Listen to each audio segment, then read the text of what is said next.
Hello guys and welcome back to our YouTube channel. आज हम लोग देखने वाले हैं कि 3 ऐसे कौन से रीज़न हैं जिससे कि आपको पता चलना चाहिए कि आपको ट्रेडिंग से ब्रेक लेना ज़रूरी है, क्योंकि सच में कुछ ऐसी सिचुएशंस हैं जिसमें आपको ट्रेडिंग से ब्रेक लेना बहुत ज़रूरी होता है। ठीक है, अगर आपको आपके पास इन तीनों में से जो मैं आज आपको बताने वाला हूँ कोई भी अगर रीज़न है तो आपको ब्रेक लेना कंसिडर करना चाहिए। ठीक है, आपके फ्यूचर के लिए लॉन्ग टर्म में ट्रेडिंग सर्वाइव करने के लिए ब्रेक्स आर नेसेसरी। अब कौन सी ऐसी सिचुएशन है उसके ऊपर हम लोग चलते हैं। ठीक है, सबसे पहला जो रीज़न है अगर आप लोग चेक करते हो वो है when you feel that you are addicted. ठीक है, मोस्ट ऑफ द लोगों को, जितने भी लोग इसमें से देख रहे हैं उनको पता भी नहीं है, लेकिन वो लोग ट्रेडिंग से एडिक्ट हो चुके हैं। ठीक है, अब इसके साइंस क्या क्या है कि आप लोग ट्रेडिंग से एडिक्ट हो चुके हो। ठीक है, आप लोग अननेसेसरी ट्रेड लेते हो, कुछ अगर नहीं भी मिलता तो फियर ऑफ मिसिंग आउट के कारण आपको लगता है कि नहीं नहीं ये तो लेना चाहिए, मैं क्या कर रहा हूँ, मैंने तो एक भी ट्रेड नहीं लिया। आपको ऐसा लग रहा है कि ट्रेड लेते ही आपको प्रॉफिट हो जाएगा, या फिर आप अगर कुछ अपॉर्चुनिटी नहीं भी मिलती है फिर भी आप अननेसेसरी ट्रेडिंग कर रहे हो, विदाउट एनी रीज़न ट्रेड कर रहे हो, सिर्फ जस्ट बिकॉज वो एड्रेनलिन रश के लिए आप लोग आपके खुद को सेटिस्फाई करने के लिए आप कुछ ट्रेड्स अगर ले रहे हो, समझ जाइए कि आप लोग एडिक्ट हो चुके हो। ठीक है, किसी भी चीज़ को अपने ऊपर हावी नहीं होने देना चाहिए। ठीक है, भले ही इससे पैसा आता है लेकिन पैसा जा भी सकता है। तो अगर एडिक्शन आप करते हो, एडिक्टेड हो आप लोग अगर बिन काम के ट्रेड्स ले रहे हो तो फिर आपको ट्रेडिंग से ब्रेक लेना ज़रूरी है। ठीक है, हमेशा सेल्फ कंट्रोल को अगर चेक करना है ना तो एक दिन ट्रेड मत करो, 3 दिन ट्रेड मत करो। बहुत अच्छी अपॉर्चुनिटी आती है, कभी कभी छोड़ दो। क्यों छोड़ दो? इससे आपका जो एक अटैचमेंट है मार्केट के साथ वो प्रोफेशनल रहेगा। ठीक है, नहीं तो क्या हो जाएगा, बहुत अच्छी अपॉर्चुनिटी ले लेता हूँ, कल अपॉर्चुनिटी नहीं भी है तो भी ले रहे हो, कल कुछ सेटअप नहीं है फिर भी ले रहे हो, तो इस तरह की चीज़ें मत करो। ठीक है, कोई भी चीज़ अगर आप पे हावी हो रही है, आपको ऐसा लग रहा है कि नहीं मार्केट अपने ऊपर हावी हो रहा है, कि मार्केट स्क्रीन खोलते ही कोई ना कोई ट्रेड लेना ज़रूरी लग रहा है, वैसे सिचुएशन में ट्रेडिंग से ब्रेक ले लो। ठीक है, 3 4 दिन ट्रेड मत करो, कुछ नहीं जाने वाला, मार्केट आपके बाद भी रहेगा, मार्केट आपके पहले भी था, और मार्केट आपके जब अभी भी है, पहले भी था और आपके बाद भी रहेगा, ये चीज़ आपको पता होनी चाहिए। ठीक है, तो आप उसमें ट्रेड लोगे नहीं लोगे इसमें आपका नुकसान है। ठीक है, तो बेटर है कि आप लिमिटेड ट्रेड लो, और अगर ऐसा लगता है कि ओवर ट्रेडिंग ज़्यादा हो रही है, एडिक्टेड ज़्यादा हो रहे हो, तो ब्रेक लेना बनता है। ठीक है, तो ब्रेक को कंसिडर करो, it's a good thing, it's a good habit. जैसे कि कंप्यूटर को हम लोग कैसा रिफ्रेश करते हैं ना, वैसा रिफ्रेश होना भी ज़रूरी है, तो ब्रेक लेना बिल्कुल सही है।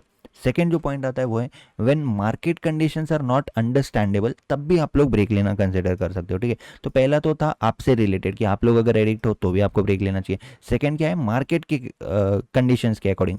अब आप लोगों का सब कुछ सही चल रहा है, आप लोग डिसिप्लिन ट्रेडर हो, आप लोग ओवर ट्रेडिंग भी नहीं करते, आप लोग एडिक्टेड भी नहीं हो, आप लोग सब कुछ प्रोफेशनली बिजनेस करे हो, लेकिन मार्केट में कभी कभी कुछ ऐसी कंडीशंस आती है कि मार्केट फॉर एग्जाम्पल किसी जोन के आसपास है। अब इस जोन के आसपास यहाँ पे बायर्स भी है, सेलर्स भी है, मार्केट साइडवेज बिहेव कर रहा है, आपको थोड़ा सा आइडिया है कि अभी मार्केट थोड़ा सा साइडवेज हो सकता है, 2 3 दिन हम लोग ट्रेड अवॉइड करते हैं, कर दो 2 3 दिन ट्रेड अवॉइड। आप लोग 2 3 दिन ट्रेड अवॉइड कर रहे हो यानी कि ब्रेक ले रहे हो, तो उससे आपका ही फायदा है, आपका ब्रोकरेज बच रहा है, आपके जो लॉस होने की प्रोबेबिलिटी थी वो लॉस आपका बच रहा है, आपका रिस्क एपेटाइट और बढ़ जाएगा। 3 दिन आपने ट्रेड नहीं लिया तो 2 दिन का रिस्क एपेटाइट आप लोग किसी एक ट्रेड में यूज़ कर सकते हो, राइट। इस तरह से आप लोग मैनेज कर सकते हो, आपका जो एक साइकोलॉजी वो भी अच्छी रहेगी, और आप खुद को प्राउड फील करोगे कि हाँ मार्केट अभी अच्छा नहीं है इसलिए मैं ट्रेड नहीं कर रहा हूँ, मैं इससे एडिक्टेड भी नहीं हूँ, और जो करना चाहिए जो राइट प्रोसेस है वो मैं फॉलो कर रहा हूँ। ठीक है, तो इस तरह से अगर मार्केट कभी कभी समझ में नहीं आता है तब भी आपको ट्रेडिंग से ब्रेक लेना चाहिए। जैसे कि आपको अगर 2 3 दिन से मार्केट समझ में नहीं आ रहा है, 4 दिन से मार्केट समझ में नहीं आ रहा है, तो थोड़ा सा ब्रेक ले लो। कोई इसमें जल्दी नहीं है कि 3 4 दिन में ही आप लोग करोड़पति नहीं बनने वाले हो। ठीक है, 3 4 दिन में आप लोग 40K to 1.9 CR नहीं कमाने वाले हो। ठीक है, उसको भी टाइम लगेगा, होगा पॉसिबल, सब कुछ है, लेकिन आपको थोड़ा सा टाइम देना पड़ेगा, आपको खुद को ब्रेक देके थोड़ा सा दुनिया में मार्केट से अलग भी कुछ चीज़ें, अपने माइंड को कहीं और रिफ्रेश करना पड़ेगा। ठीक है, नहीं समझ में आ रहा मार्केट, ब्रेक ले लो, तो ये भी एक पॉसिबिलिटी है कि कंडीशन है कि अगर मार्केट समझ में नहीं आ रहा, मार्केट की कंडीशन ऐसे चल रही है तो भी आप लोग ब्रेक ले सकते हो। ठीक है, तीसरा जो रीज़न है वो है after a streak of winners और लूजर्स। ठीक है, अब ये मोस्ट इंपॉर्टेंट हो जाता है। ठीक है, क्या होता है, 3 4 दिन 5 दिन आपका प्रॉफिट हो गया, बहुत अच्छा प्रॉफिट हो गया, अब धीरे धीरे क्या चालू होता है पता है, ओवर कॉन्फिडेंस डेवलप होता है, इंक्रीज होता है आप में ओवर कॉन्फिडेंस की, मुझे तो सब आता है, मेरी तो 5 6 दिन से विनिंग स्ट्रिक चल रही है, मैं तो भगवान हूँ मार्केट का, है ना, मुझे तो सब पता है, मैं जहाँ भी बाय करता हूँ वहाँ से मार्केट प्रॉफिट में जाता है। इस तरह की बातें आपके मन में, आप सोचो या मत सोचो, माइंड अपना सोचने को लग जाता है। ठीक है, तो बहुत अच्छा प्रॉफिट हुआ है ना, तो थोड़ा सा ब्रेक ले लो, शांत हो जाओ, उस प्रॉफिट का जो भी आपका जो हाइप हो चुकी है, जो माइंड में आपके बन चुका है कि मैं प्रॉफिट, बहुत अच्छा प्रॉफिट हो चुका है, बहुत अच्छा प्रॉफिट हो चुका है, उसको थोड़ा सा न्यूट्रल करने की कोशिश करो। फिर से आओ, फिर से सेम लेवल के स्ट्रगल के साथ आओ मार्केट में कि हाँ सब कुछ क्लियर हो चुका है, प्रॉफिट जो था वो आ चुका है, अब फिर से मुझे जीरो से ही स्टार्ट करना पड़ेगा।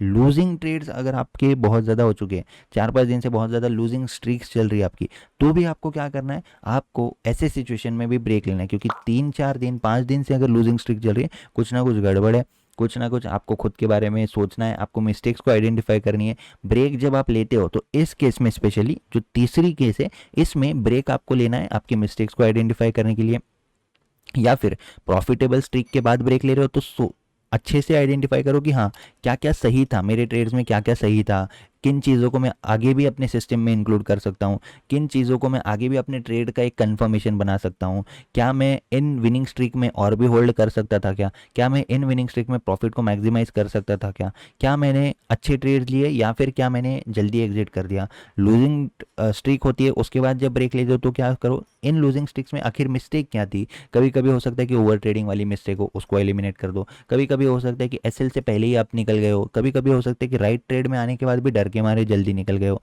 इस तरह से ये जो मिस्टेक्स आप आइडेंटिफाई करोगे इस ब्रेक में, तब आपको पता चलेगा कि हाँ क्या मिस्टेक है, क्या सही है, क्या मैं गलत कर रहा हूँ, क्या मैं सही कर रहा हूँ। तो तीनों भी केस में अगर ये भी होता है एडिक्टेड लग रहे हो, ब्रेक ले लो, ये भी होता है ब्रेक ले लो, फिर से ब्रेक लेने के बाद अगर फिर से लग रहा है 2 दिन में कि नहीं मैं फिर से एडिक्ट हो जाऊंगा, फिर से ब्रेक ले लो। लेकिन इन चीज़ों को कैरी फॉरवर्ड नहीं करना है अपने को।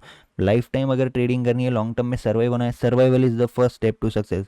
अगर आप टिक जाते हो ट्रेडिंग में विदाउट बड़े लॉसेस, विदाउट डिसिप्लिन को हार्म किए, विदाउट साइकोलॉजी ख़राब किए, without addicted, without over confidence के, इन सारी चीज़ों को के बिना अगर आप मार्केट में टिक जाते हो तो आप एक लंबे रेस के घोड़े बन सकते हो, ठीक है। लेकिन अगर आपको आना है और जल्दी बाहर भी हो जाना है तो बिल्कुल एडिक्ट हो सकते हो आप, ओवर ट्रेडिंग कर सकते हो, ओवर क्वांटिटी ले सकते हो, विनर्स चल रहे कंटिन्यू फिर भी कंटिन्यू ट्रेड लिए जा रहे हो, फिर एक दिन ऐसा आएगा इतने विनिंग स्ट्रिक के बाद लूजिंग ट्रेड भी आएगा आता है, उसके बाद आपको जो साइकोलॉजी है वो ख़राब होने की चांसेस ज़्यादा होती है, या फिर आप उसको एक्सेप्ट नहीं कर पाओगे कि नहीं नहीं मैं तो सही कर रहा था। फिर आपका क्या हो जाएगा कि ओवर कॉन्फिडेंस में गलत ट्रेड लेना चालू कर दोगे, कैजुअल ट्रेड लेना चालू कर दोगे। तो कोई भी केस अगर इनमें से दिखता है तो ब्रेक लेना आपको कंसिडर करना चाहिए। आई होप आपको ये वीडियो का जो मोटो था वो समझ में आ चुका है, क्या मैं बताने की कोशिश कर रहा हूँ समझ में आ चुका है। तो लाइक ज़रूर करना, शेयर करना, अगर आपका कोई ट्रेडर है जो नया है मार्केट में, उसको ये सारी चीज़ें पता नहीं है तो उसके साथ ज़रूर शेयर कर देना। Thank you for watching this video guys, see you in the next video, thank you.